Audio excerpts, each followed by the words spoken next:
Hello, my name is Mike Bauer. I'll be talking to you today about work that I've done along with my colleagues on a new technique that we've developed for scaling implicit parallelism that we call dynamic control application. So first, let's talk about the problem that we want to tackle. We want to make a sequential program like the one we see on the left here that consists of a series of sequential function calls with data dependencies and make them run efficiently at scale, either in the cloud or on supercomputers. In the past, a bunch of systems have tried to tackle this problem. They all sort of have a common data type that they use for doing dependence analysis, as well as distinguished functions which specify the granularity parallelism that they're going to take advantage of. So for example, the Sequoia programming language was very early, such a scalable, implicitly parallel programming system. There was also deterministic parallel Java that worked on regions and tasks. More recently, we've had things like Spark, which works on RDDs, data frames, and has operator computations, or TensorFlow, which works on tensors and operators, or Legion and Region, which works on regions, data frames, and tasks. And so why have systems tried to tackle this problem? Implicit parallelism at scale is really attractive. First, because there's a lot of users now that do have this need for running at scale on clouds and supercomputers, but they don't have the expertise and to really use the explicitly parallel programming systems that are out there today. And so they really need implicit parallelism to run their code on these classes of machines. And second, it makes it much easier to build software with implicit parallelism, right? You can compose software abstractions. You don't need to worry about data dependencies, data movement, synchronization from one function to the next. One caveat to this talk is we're going to focus mainly on implicit parallelism at the top level of these programs, just the top level function calls. But in the paper, we also talk about hierarchical parallelism as well. So first, let's look at how implicit parallelism has been solved in the past. It'll inform, how dynamic control application is going to be different from these approaches that have been done previously.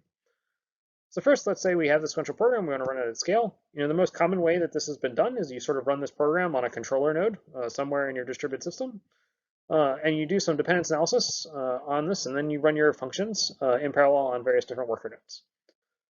And this is actually how the very early Legion implementations actually worked. And the nice thing is that it's very easy to provide a sound and precise implementation, get something up, get something working, and things work right off the ground very fast. There's a couple downsides to this and a couple of things that are very hard to work around. One is that you often have, big O of t squared, quadratic computational complexity for analyzing tasks for dependencies, right? For every function, you have to analyze all the functions that came before it, looking for data dependencies. There are ways that you can reduce this, but in the worst case, it is still big O of t squared. You can also have, another problem with this is that your number of tasks is often proportional to the number of processors in your machine. However many worker nodes or GPUs or whatever you have in your machine that you're targeting, you have that many tasks. And no matter how you do this, the overheads will cause your controller node to become a sequential bottleneck at some scale. You will stop scaling at some point. So to get around this, people have developed another technique, which was, effectively trying to do static analysis to try and analyze this program at compile time, and therefore you can avoid many of the dynamic overheads. So effectively, you have your compiler, it analyzes your program, builds up some dependence graph, compiles that to an SPMD style program, which then runs on all your worker nodes, and you hopefully get better scaling properties. This is true in Sequoia and deterministic parallel Java and Region. And so the nice thing is you get no dynamic overheads, so you can get really, really good performance if you can make this approach work. But in a lot of cases, you can. There's a lot of programs that have dynamic data or dynamic control flow that will break down your analysis, and so you either have to limit your programming model, or you have to, effectively deal with the performance consequences of having unanalyzable code and generating suboptimal code for running at scale. And finally, it does require that you have sort of symmetric computation or symmetric representation of all of your computations and data and how they're partitioned, because otherwise you can't model the full-scale machine inside of your compiler. So there's some caveats to this, but it does work in the cases where you can have analyzable programs. But in cases where you do have dynamic data and control flow, more recently there's been a third approach that's been taken by to try and deal with some of the more dynamic behavior. So, but it does make an assumption about your program. So it sort of assumes your program has these very long-running loops that you're going to run for a very long period of time. And then you can analyze those. You can sort of lazily evaluate those loops and build up a representation of those loops. And then you can sort of compile those on the fly at runtime and jit them out into an SPMD program that then runs on all your worker nodes. And this is effectively how things like Spark and TensorFlow work and how they're able to be efficient, because they know that their programs have this property. So you can get really good peak performance on these sort of long-running loop computations. And you can handle some limited dynamic data and control flow, which is really all that's necessary for a lot of machine learning workloads and so forth. But it doesn't encapsulate all programs. In fact, if you have more sophisticated dynamic data and control flow, it can actually be quite challenging. And it does require your programs to have this analyzable loop property, and it also requires that you have sort of this, again, the symmetric partitioning of computation data across your machine to avoid running out of memory or having very long compile times on your control. So dynamic control application is going to be a new approach to doing implicit parallelism that's going to try and solve the problem of allowing you to have sort of dynamic data and control flow inside of your program, as well as to have completely arbitrary partitions and assignments of tasks and data throughout your machine. So you don't have to constrain yourself in really any way. So think of it as maximizing flexibility while still trying to deliver a good performance in many cases. So the idea of dynamic control application is that we're going to take our sequential program here, and we're going to run one copy of it on each of our execution nodes inside of the system. So we're going to execute n copies of the sequential program, which we're going to call shards. But instead of them behaving, as separate programs that sort of run independently, we're going to actually make them behave logically as a single program. And this is sort of the key idea of dynamic control application. So we're going to peer to launch every one of these functions or tasks or operations on every one of our shards. So as you run along, you're going to kick off, pretend to call these functions on every single shard. And then we're going to dynamically decide which shard is going to be responsible for performing the dependence analysis and execution for each one of those tasks on the fly. So we can have fully dynamically decided and arbitrary partitions of computations as well as data. And we're going to do this as our program executes, so it's happening on the fly in real time. And in real time, we're performing a parallel and distributed dependence analysis to hook up dependencies between these tasks. So, for example, if you have a dependence on the z variable here between f1 and f2, we have to hook up a dependence. And we have to do this for each of our functions. We can actually shard functions, assign them to multiple shards too. In the case where we're going to take advantage of data parallelism, maybe we partition some of our data into subpieces, and we assign like f3 to 2 different shards. Again, we have to hook up dependencies, and we do this on the fly for each of our different task launches. So we're going to be able to handle fully dynamic data and control flow. We'll be able to handle arbitrary partitions of data and tasks, no symmetry requirements. Our dependence analysis will be fully distributed. And our dynamic analysis overheads will actually be able to hit in most cases, assuming we have enough task parallelism. And I'll talk about what the requirements are for that to work a little bit later in this talk. There are also some downsides to dynamic control application. It does have some overheads associated with additional communication bandwidth required for coordination between the shards for doing their distributed dependence analysis. And we also have to guarantee a property that we call control determinism, which I'll talk about later in this talk. Okay, so first I mentioned that we have to decide which of these shards is going to own each of these different functions for performing the dependence analysis. So we do this with a special kind of function that we call a sharding function. And a sharding function just takes, assigns each one of these functions or tasks to a particular shard owner who's going to be responsible for actually performing the dependence analysis. So it takes a task and gives you back a shard. This has to be a pure function so that we know that if we pass in the same arguments, we get the same shard answer out in all cases. And importantly, our formulation of control application is going to be agnostic to who picks these sharding functions. Really, we just care about the name of having a sharding function for each one of these functions or operators or tasks that we're going to be assigning to the shards. So effectively, we don't really care, but in our Legion version, we actually punt this decision up to the user to allow them to pick the sharding functions. But you can also imagine a case where the system actually picks the sharding functions. Importantly, we must make the same decision across all the shards. Otherwise, bad things will happen, which we talk about in the paper. Okay, so what is the key idea of dynamic control application and how we're actually going to hide the latency of this dependence analysis and make it distributed and scalable across all of these shards? So the idea of dynamic control application is we're going to effectively be executing tasks through a pipeline, which is a pretty standard technique for task-based programming systems, or where effectively, we have any order execution of our tasks or operators or functions, whatever you want to call them. We then perform a dependence analysis on them to figure out what dependencies they have on previous computations. Once their dependencies have been satisfied, we run them through the execution stage, and then we can commit them once all their effects have finished. This is a very standard way of building any kind of system like this that's doing dynamic dependence analysis on the fly. And so our goal is always to keep all these pipeline stages busy at all times, keep things moving through here so we can get maximum throughput of our computation, keep the machine busy. And so we want to keep this busy even if we have to have coordination between our different shards. So imagine this pipeline running on each of the different shards, handling the functions that are sharded to it based on the sharding functions. Now, the key idea of dynamic interpolation is we're actually going to split this dependence analysis stage. We're actually going to pipeline it into two substages, which we're going to call the core stage and the fine stage. And there's going to be a very special interplay here that's going to make things scalable and make things able to be distributed. So the idea here is that we're actually going to coarsen up our analysis. We're going to do a core stage analysis on what we're going to call task groups, and I'll talk about what those are in a minute. But we're effectively going to do this core stage analysis to figure out, where there is some initial task parallelism between the tasks in our program. And that's going to enable us to have some parallelization of the fine stage analysis, where we're actually going to do a very precise dependence analysis, or your traditional dependence analysis. But we're going to use the ability to do fine stage analysis in parallel and out of order to hide some of the communication latency that's going to have to occur in the core stage in order to coordinate between the different shards. So that's sort of the key interplay between how dynamic interpolation is going to work. So let's dive into some of the details of how this is going to happen. But yeah, this is the key idea: is the pipeline analysis to hide the cross-shard coordination costs that we're going to encounter. All right, so before we dive into details, I have to tell you what a task group is. So effectively, a task group is going to be a coarser representation of the computations inside of your program. And it's a very common thing across these implicitly parallel programming systems. So for example, a task group is really just going to be a series of tasks or operators, functions, performing the same computation on subsets of a data type. So this comes in two flavors in the different systems, either explicit task groups or implicit task groups.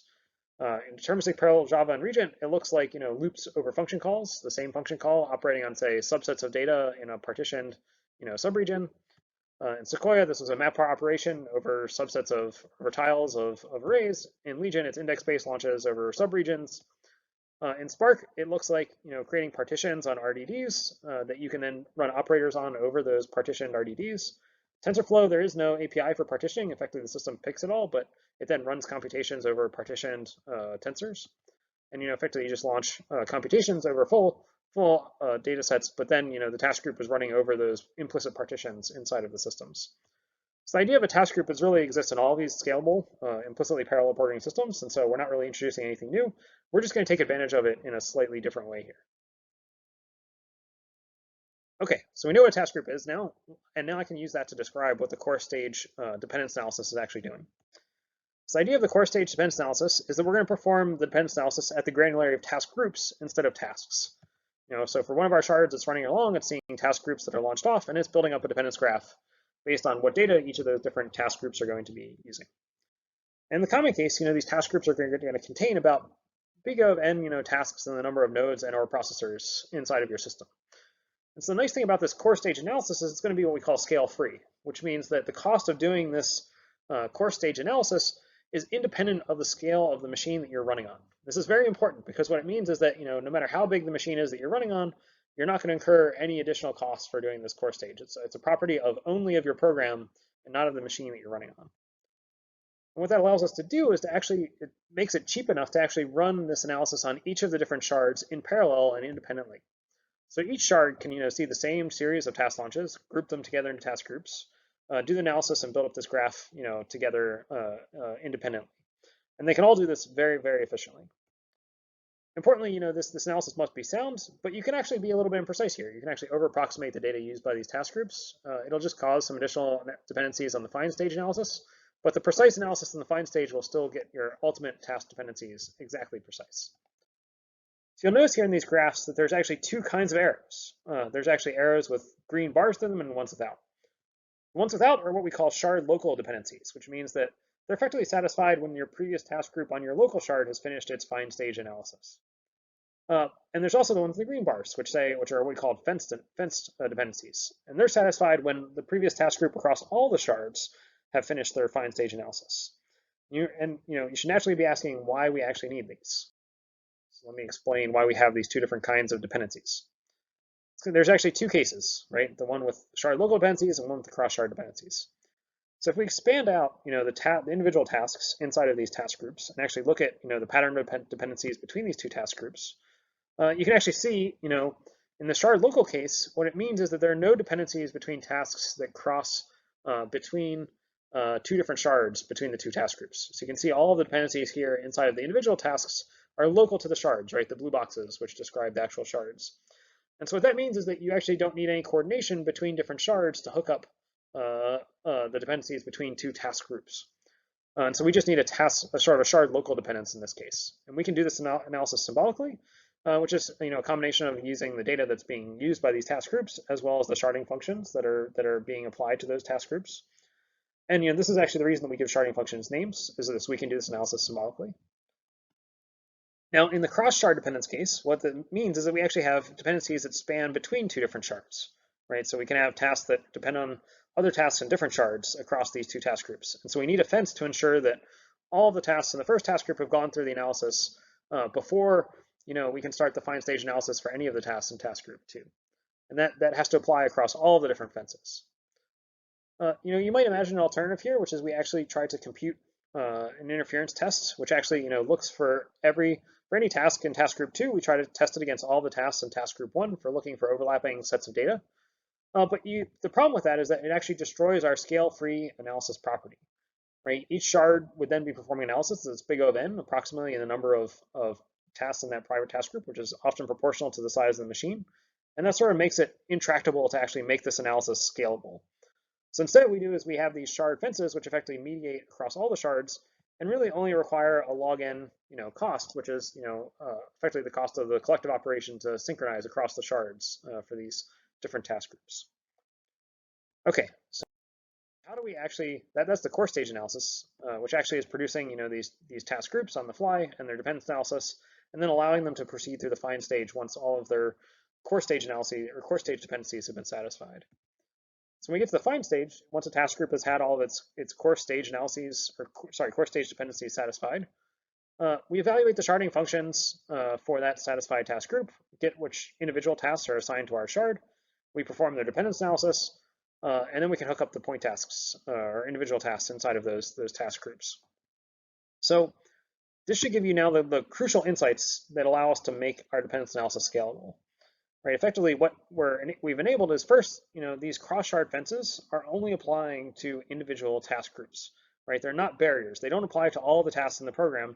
We've scoped them to specific subsets of data, and that guarantees that they're only applying to the data that are actually applied, and that allows us to actually, perform task group analysis in the fine stage out of order or in parallel with some of the core stage analysis. Right, so we can reorder task groups going through the fine stage based on their dependencies computed in the core stage. And we can then use that overlapping and out of order execution to actually hide the latency of the log n cross-shard fences that are required to synchronize between the shards for the core stage cases where we need coordination. And we don't need to find very much parallelism to actually make this possible, right? Log n doesn't grow very fast with the scale of your machine.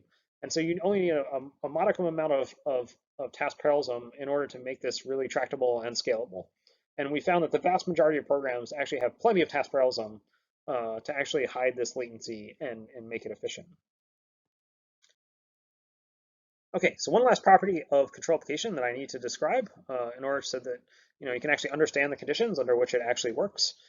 We do have to guarantee that all the shards, when they're executing in parallel and independently, see what we call the same program of execution. They need to see the same order of tasks and task launches.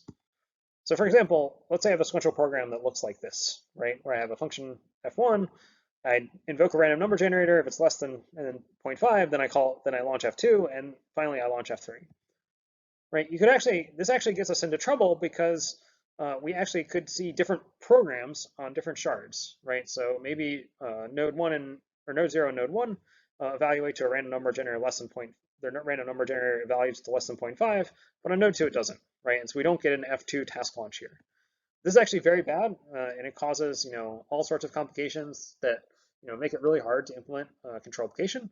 So we effectively disallow it. We say that you have to have the same series of task launches on each of the different programs. Of course, at this point, you're probably panicking, right? You might imagine that you need to have a perfectly deterministic program execution, and there are lots of forms of non-determinism inside of any program that you try to replicate, right? Memory allocators, OS, hardware, garbage collection, random number generators, the list goes on and on. All of these can introduce non-determinism into your program. But fortunately, you don't actually need fully deterministic execution. You need a much, much weaker condition, which we call control determinism. Effectively, what that means is that your runtime system that's handling all of these task launches and doing your dynamic dependence analysis sees the same order of function calls and task launches and arguments on each of the shards. And anything else that happens outside of that we actually don't care whether it's deterministic or not. We just need to see that same ordering across each of the different shard executions for our runtime dynamic dependence analysis. And we actually have a property that allows you to check this. We have an implementation that actually allows you to check this on the fly, sort of in the background of your execution, and it requires very minimal overhead. Effectively hashes all the functions and arguments and checks that they're the same across all the shards in the background. And we show that this incurs very minimal overhead in actual execution on real systems and with real programs. So you can effectively hide this very effectively. In the paper, we also have more information about forms of violations of control determinism, cases where how you can mitigate it, and we also talk about some special support that we've added to Legion to actually make it work really efficiently for doing I/O and garbage collection. Okay, so I've talked enough about control application. Let me give you some performance results to show you that it's competitive and interesting as a technique. So first, we compared ourselves against some of the previous approaches that I talked about at the beginning of the talk. So first, let's do a comparison against the dynamic analysis as well as the static analysis cases. This is run on the PISDAINT supercomputer.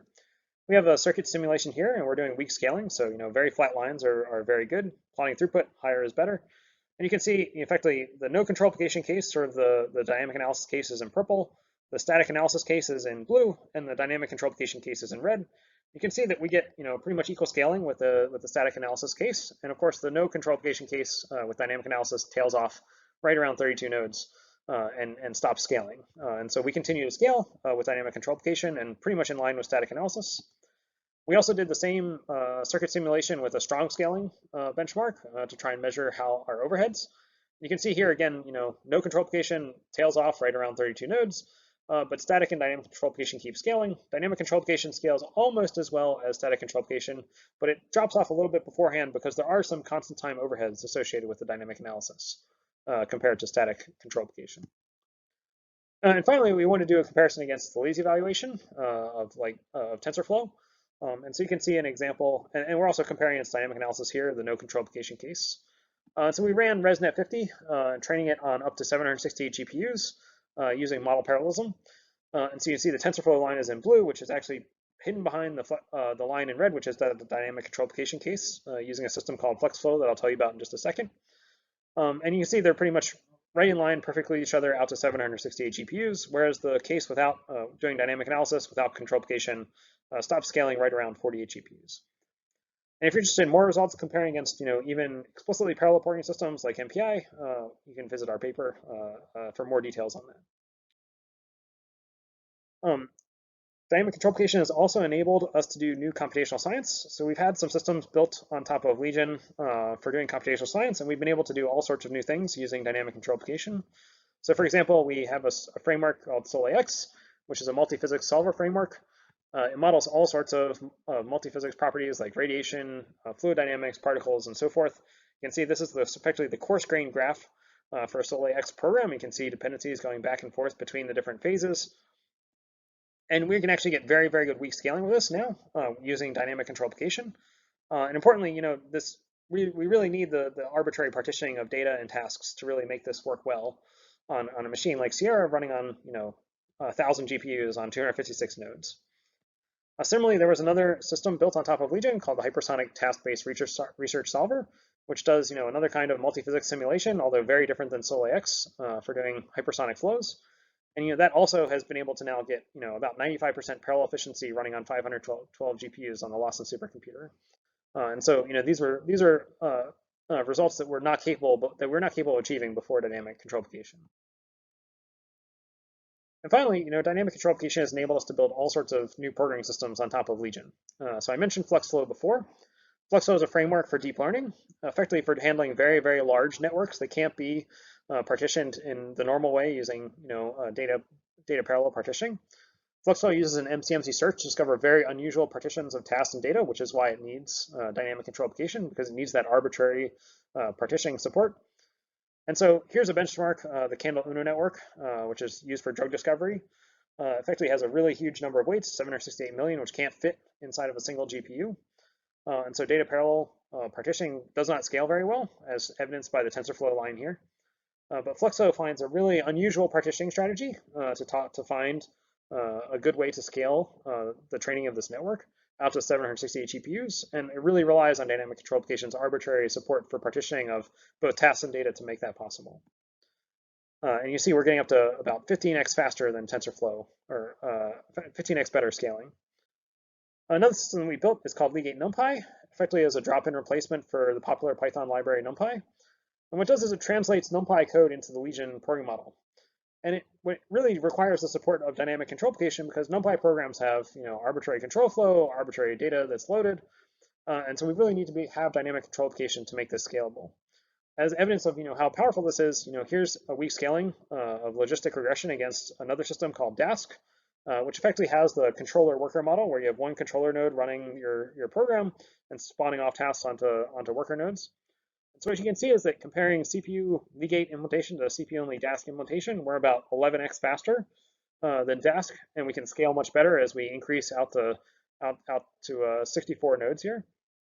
And even with running on GPUs, much finer task granularity, we continue to scale with Legate NumPy. And of course, the dynamic nature of NumPy programs really requires dynamic control application. So in conclusion, we think dynamic control application is an appealing approach for doing implicit parallelism at scale and providing a new technique for how to achieve that in a much more flexible way. We think that this is really important to reach out to the class of users that we talked about at the beginning, the ones who really need access to these scales of machine and want to write more arbitrary code, but really aren't going to have the ability to do explicitly parallel programming. Importantly, we've shown that we can achieve near constant overheads for fully distributed and parallelized dynamic dependence analysis as long as you can find enough task parallelism to hide those log n overheads associated with the fences between the core stage analysis. And most promising, we've seen a huge rise in the number, scale, and performance of systems developed on top of Legion with dynamic control application. We think that really speaks to how powerful it is that it makes it much easier to build software on top of it for doing implicit parallelism at scale. So with that, I'm happy to take any questions. You can learn more about Legion at legion.stanford.edu, and of course, all the code for Legion is open source, as well as the implementation of dynamic control application in Legion. And you can find that on our GitLab. So that, please contact me and ask me any questions, and I'd be happy to respond. Thank you for your time.